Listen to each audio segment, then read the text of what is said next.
All aboard the hype train! And let me just say that the preview for the next episode continues to satisfy my predictions, which is why we are burning form up in here once again. He can't keep catching these dubs. Inoue's practically handing them to him now. He'll be swimming in personal L's once King Oja starts. Actually, let me make a phone call real fast. There it is! Can't wait. Took 2 days to get here.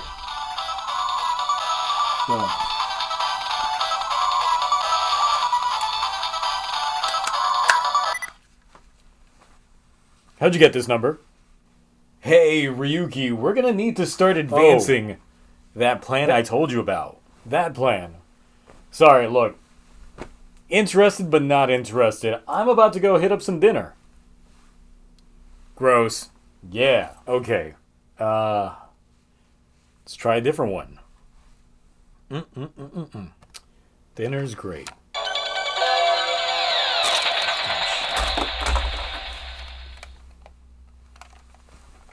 New phone, who this? Listen, just hear me out real quick. You have easy access to Zio's room, right? I'm gonna need a favor, and I'm gonna need money, because favors ain't free. I've got bad habits to feed. I'll pay you in mixtapes. Hello? Hello?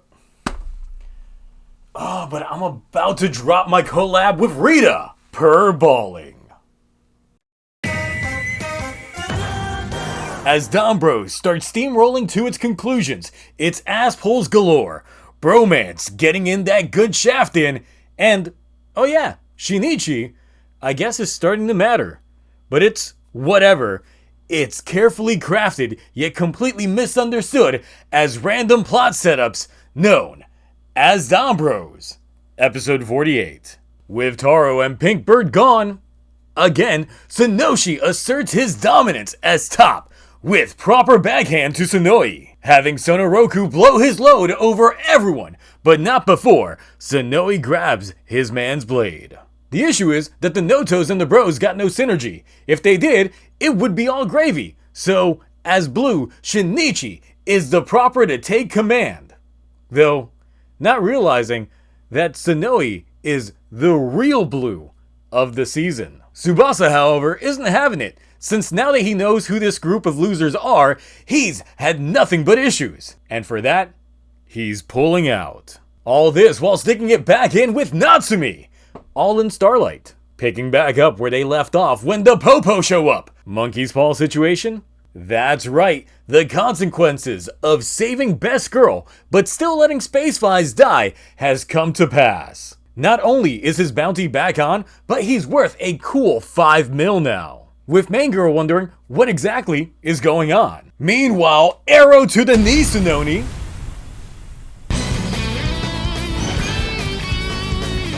holds back the donuts in order for them to make their getaway. I'm sure Natsumi has so many questions, right? Absolutely not, because she's just a background accessory to the conversations between these two. Back at the cafe, Haruka's baffled about the double-up suck given to Taro and Tsuyoshi, but is hyped that her main man Sonoza is here to gas her up, hyping up her manga skills to the point of explaining that he sealed up Strange Blade that I have no idea what he's talking about with in order to calm whoever the hell that is. While saying all that, he was taking Black Kaito's meals straight down to Throat Town. The issue is, he's broke, but he won't take Haruka's handouts. Sonoza's got standards. Meanwhile, regular customer Sononi and Sonoe come on by to realize Sonoza's got it made. Or became a maid. He's helping at the cafe now. And he's gonna give him that true personal service when Shinichi shows up. As acting leader, he's got some plans to formulate, but also takes advantage of the fact that Kaito's gone out to order a parfait. With what money? Also, all the Notos are broke too. Why are they getting stuff? Whose tab is this going on? His crotch, of course, getting that personal cream from Sonoza. True service with a smile. Last week, we got shenanigans from Sonoshi and Sonogo, so let's see what Sonoroku's got going on. Actually, I know where this is gonna go, so Galaxy Blade. Look, I know it's Wednesday. It's definitely Wednesday. You're on break. And also this is not a Geeks review, but could you possibly do me a solid and just commentate on this real fast? I'll pay you, I don't know, how much you want.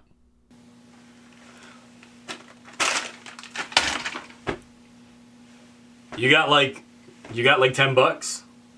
You got change for a 50? Nope. All right. Let's see here. Cue footage. Sonoroku getting brownie points this week by helping old ladies carry their stuff and then yeet it up into Noto space it goes. Damn. Okay. Oh shit. Lady with the stroller. Run! Run! No! That baby! That baby! No. There's a baby in there. He's not gonna He's throwing a baby down this and it's gone! And it's gone! Is nothing sacred? Is nothing sacred, Inoue? That was worth it. That was worth it. And Zio, you monster! Ever since you got that form, I hope you know people think you're wearing a wig. You're a wig. Look, Shinichi's got that dried up jizz. Where? Oh, damn. You're right. Son of a bitch.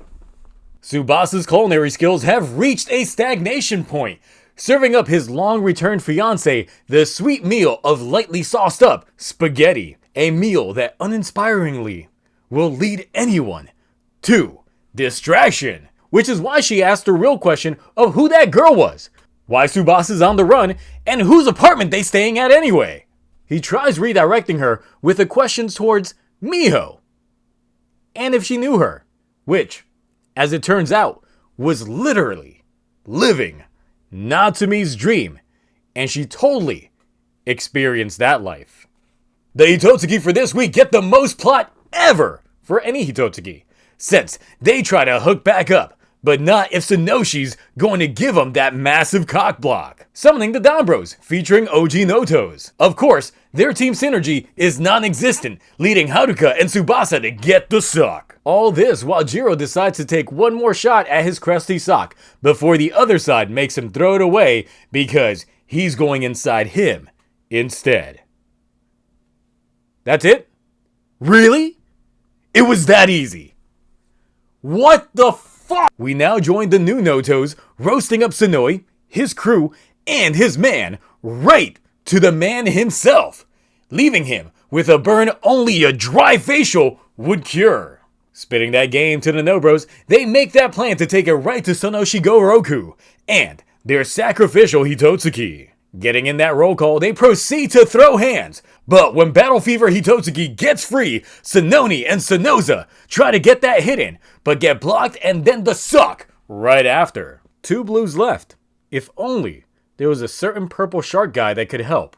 Oh wait, they have the original repaint belonging to Taro. So, now it's Shinichi's time to earn his proper place as second in command and hand it right back to its rightful owner, as he too gets the suck, leaving Sonoe alone. Sonoshi Goroku get too confident and decide to just take him on with their favorite kink, blindfolds. But taking advantage of their lack of sight, he beats the Hitotsuki, taking them bigly and freeing everyone. Oh yeah, Jiro's here. He got a new form though? No? Oh, well then get the fuck out of here with this weak shit. We got maximum synergy going on over there. Ignoring the Hitotsu Kings, they ain't taking this disrespect. So let's go Don Oni Taijin Supreme, featuring Big Jiro. Hyping up his new unison, Taro ain't losing that spotlight, pulling out a hyper mode right out of his ass. Gold-plated Don Oni Taijin coming soon. Not really, but maybe. Making quick work of them while the B Squad takes care of their replacements. The bonds made between the Notos and the Bros has been cemented, making Taro feel vindicated. Tsubasa believes this was Taro's plan the whole time, while Sonoe is ready to get the party started. Rating time. The character arc for most of our characters has finally reached its peak, with very few loose ends remaining. DonBrothers is proving that you don't need a story of good versus evil to tell a proper Sentai, giving us the conclusion of the Noto's dramatic turn from adversaries, reluctance, understanding, and finally, acceptance. This is a complex story that has veiled itself as an off-the-wall comedy show. There's a reason why this show is peak fiction, and we get its massive payoff here. Without its lead, actual lead, or some of the other characters sprinkled in, they creatively took out all of the distraction elements out, made the least cared about character of the show admit his own faults, and put away his last hand holdouts from the Alliance, all in order to build something more than just a coalition of force. They built trust. This episode neatly wraps up a lot of the individual character plot threads between the three Noto, and for that is why this makes everything done until now completely worth it. This episode, obviously, would be getting the Sononi S Plus Maximum Thirst Danmura Who This? The weakest part of this episode, honestly, was Jiro, as the unison of the forms was really that simple, but it does play into the whole acceptance aspect of his own character. However, though he got his proper form, he doesn't appear to get a new suit out of it, unless the trailer for next week has more lies. And that's going to be expected. I do find it hilarious that Taro still had to prove that he's still the superior Don, as he just pulls a full gold form out of nowhere. It essentially gave me some flashbacks to that one Dragon Ball superhero special, where Cooler notices that Frieza's got golden form, and he's just like, he's got that? Then that means I can do it too. And he just does it.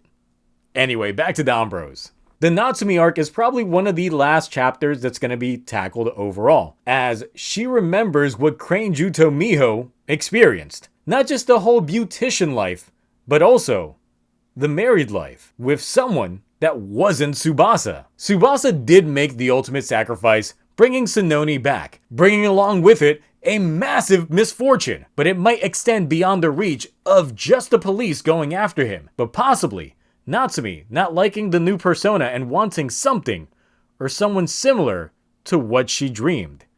It might bring her to Tsuyoshi. The thing is, I don't believe that DonBros will have a happy ending, but possibly a bittersweet ending. Taro is unknowingly, or maybe subconsciously, doing everything the Don Clan has envisioned.